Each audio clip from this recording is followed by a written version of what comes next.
আমাদের তো টাই টাই বান্ধা ডিউটি করা এলাও। তা আমি শাওনারে দিছি টাই বান্ধার জন্য, বলতেছে যে ভাইয়া আমাদের যত স্টাফ আছে সবাইরে আমি টাই বান্ধানি শিখেছি। তা আমি আর কিছু বললাম না।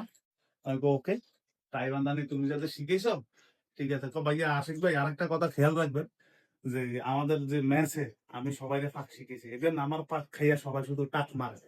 এখন আমি তো বাবুর হিত নিজের প্রশংসা নিজেই করতেছি। এখন আমি আমাদের বড় ভাই শহীদ ভাইকে জিজ্ঞাসা করলাম, আর শহীদ ভাই বলতেছে যে, শহীদ ভাইরে বললাম যে শাওন নাকি আপনাদের মাঝে সবচেয়ে বেস্ট পাকায় পাকায়, ও খানা না খাইয়া নাকি টাক মারে।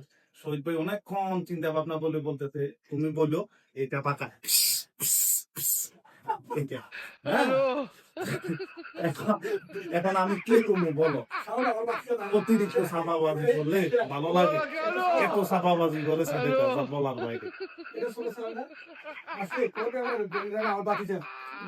আমার বাকি যে এটা হচ্ছে না, খারাপ কিছু বলে নাই, বলছে যে